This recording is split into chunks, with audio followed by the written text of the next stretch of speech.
A year ago, I finally joined the LS Club and I bought a C6 Corvette and I got to experience the beauty of what it was to have some real NA power. But unfortunately, after we built the car, I took the car to a drift event in Vegas and I blew up the engine. Fire! But I never forgot about the Corvette and I wanted it to have a brighter future. I wanted more power, I wanted to keep it NA, I wanted to have reliability, and I wanted it to sound frickin' sick. Which is why I have this. This is a 427 cubic inch LS that just made 760 horsepower and 636 foot-pounds of torque.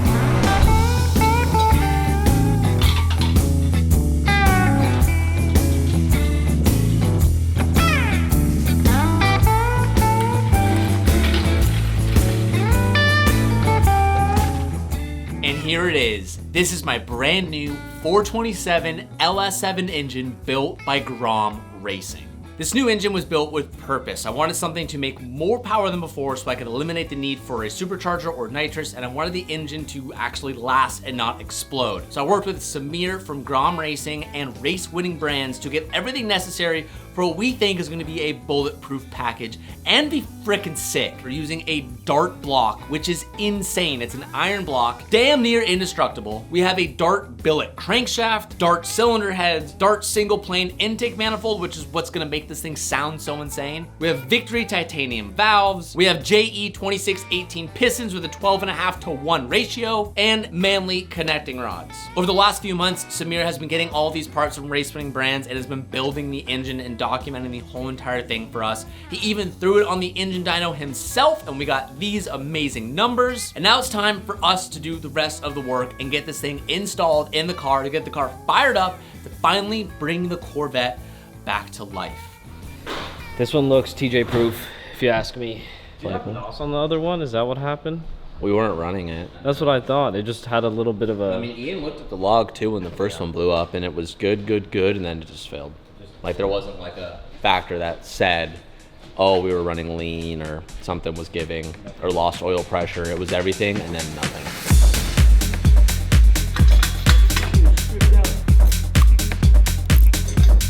One of those human experiences. Thank you.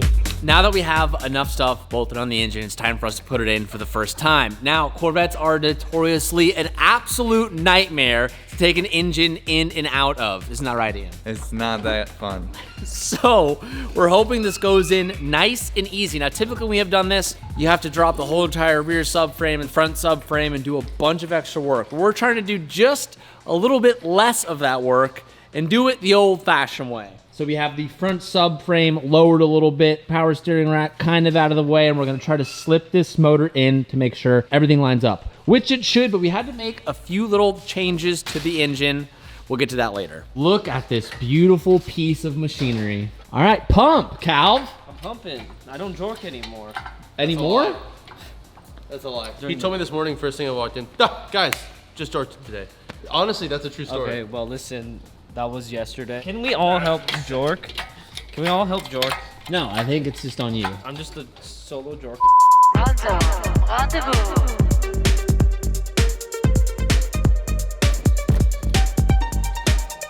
And it is subframe comes.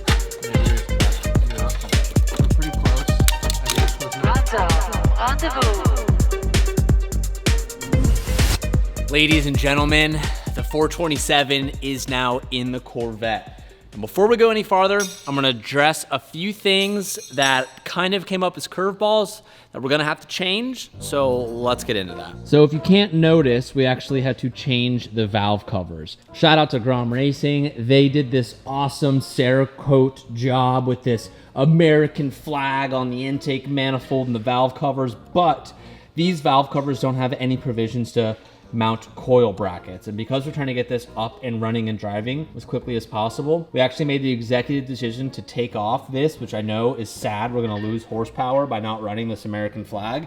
And we're running these same valve covers that we were using on the LS3. One of the coolest things about this setup is this awesome intake manifold in this special guy. As you guys know, we do all of the Hunt & Co. packing and orders and everything all in-house right here. And I've been doing it now for 10 years. One thing I wish I knew way earlier when we started this was something called ShipStation. And today's video sponsor is ShipStation, which is really cool. With ShipStation, you have everything you need in one place on managing your orders and being able to get them to your customers. You're able to connect over 200 sales channels. Rather than having 5 to 7 disconnected tools, you have one all in one place at ShipStation. And one of the best things about it is you're able to compare rates across all global major carriers. That includes UPS, USPS, FedEx. You can even compare to your own shipping carrier rates if you have that. And you're able to find the best shipping rate possible for that specific order. I will tell you off camera, I have Alicia who runs all of our back end, and she's the biggest fan of ShipStation, and she thinks it's really cool that we're doing that for them because we have been using it for a very long time. Over 1 million businesses use ShipStation, and for good reason. They also have an insane customer service. So if you ever do have an issue, someone is there immediately to get back to you to help give you a resolution. And right now you guys can try ShipStation for free for 60 days with full access to all of their features. Head over to ShipStation.com, use code HUNT, or scan the QR code above to try it out. Thank you, ShipStation, for sponsoring today's video, and now let's get back to it. We got orders to pack. These intake manifolds will make more power, the single plane style. You can practically see straight down into the intake port and the back of the valve with wide open, so you make more power. So it makes you use like this old style throttle linkage setup. We were trying to get it to work with drive-by-wire, and we got everything too, but it seems like the packaging of where to mount a throttle motor doesn't really work out too great, so we're gonna convert this to a drive-by cable C6. Right. So on the LS3, we were just using the OEM electronic throttle body, which was awesome. It was plug and play, it was good to go. But because we're upgrading to this style of intake manifold, which is gonna give us better performance, we have a completely new assembly for the throttle body. So we had to buy this awesome piece of machinery, which is this guy, and this motor can be electronically controlled with a plunge that connects to this throttle body for it to open and close, and we can still wire it up and make it work. Yeah. But we have to mount this somewhere back here. The windshield wipers would have to be deleted, and a lot of modification would have to happen right here for us to use this. Now, what's cool about this is it's electronic. Ian can rewire and repin throttle body cable so this can work, but it just opens the possibility for who knows how many more hours to get it to work, when we can also revert back to a little bit of old school and just go to an actual throttle cable. So we're gonna have to make a little bit of adjustment there, but it's only nothing that should like impede on how fast we can get this up and running. But now that the motor is in the car, we've already decided to go with the old valve covers. The only thing left to do is to plug everything back in and get it up and running. Samir from Gromm Racing also recommended that we go ahead and get an AccuSump for this car. So we did purchase one. It's gonna show up any day now, and we'll have to mount the AccuSump in the back of the trunk where we originally had our nitrous bottle. Now, the whole point and reason for this engine, and I don't think that I've even described it yet, is this Corvette was originally intended to be my practice car. So as you guys know, we have our A90 Supra Pro car, we have our retired Pro car, Selena, the 350Z. Both of those two cars, when I'm driving, I do not do it without our full team.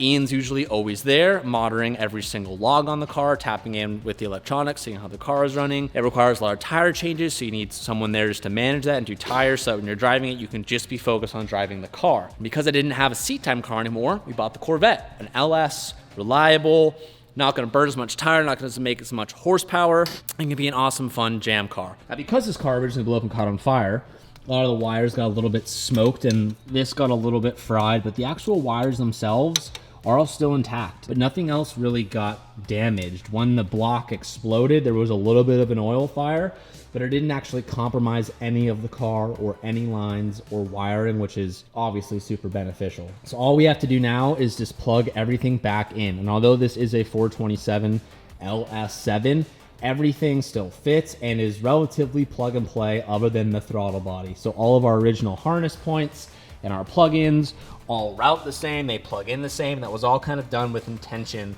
when I was working with Gromm Racing when building this engine, is I wanted whatever money it took to get an NA 600 horsepower package we wanted to go for. And I'm fairly confident we did it. And I can't freaking wait to see this car run. This Corvette was honestly one of my favorite builds that we have done, just because the fit and finish on this car was really insane. And I think like we did a lot of revisions of drift cars in the past. So when we made this, like, I don't know, it was just done very, very well and done with a lot of forethought. So the fact that this is gonna be up and running and driving again makes me so happy. Also would like to touch on the fact that because the motor did grenade itself, all of our original cooling lines and cooling radiators, we all have them stripped out of the car, and these are gonna go get cleaned down the street. We also are doing the same thing with our injectors. So before you comment down below, you need to make sure you don't run the car with the don't worry. Everything has been taken out before the car runs. Everything is gonna be properly cleaned. So there's no bits of metal or anything within any of our coolers that are gonna enter into the new engine. All I'm gonna say is when this thing starts, it's going to be the smokiest startup we've ever had. Obviously, when this car grenaded itself and sent oil everywhere, it also got sent all the way down the exhaust. Look at how coated. You smell like salami. Jesse, look at, show me your hands. Yeah, this is That is oil. That oil right there. Oh, that's disgusting. It's gonna be like the yellow Evo when we started it. It was just smoking up the shop for like a day. Dude, it's gonna be like a rotary. Exhaust is nearly all back on. The Concept 841 headers are my favorite thing. Watch me try to get this.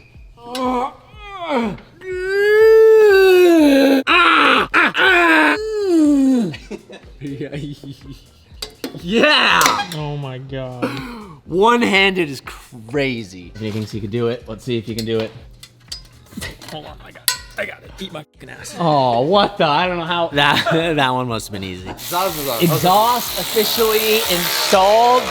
Torque tube plate officially installed. There's a few more wires in here that need to go home, but really not much left. We're gonna put in the radiator system, plummet, and we're still waiting on our injectors to get back because we had to clean out the injectors. We just need one specific thing from Haltech because we're switching to a throttle cable, not a drive-by wire. Other than that, we should be ready to start. I'm actually really impressed with how much progress we've gotten done. We still need to add the AccuSump as well. So a few things, but like the car's majority all back together. PDVR, red. Oh yeah, that was it. What always amazes me is the fact that the OEM radiator location is basically a V-mount radiator. And there's so much room in this. Like we used to say with the BRZ Calv, you can fit a baby in the front of the engine bay. You can fit. Do you remember that, Calv? You can fit twins in this engine bay.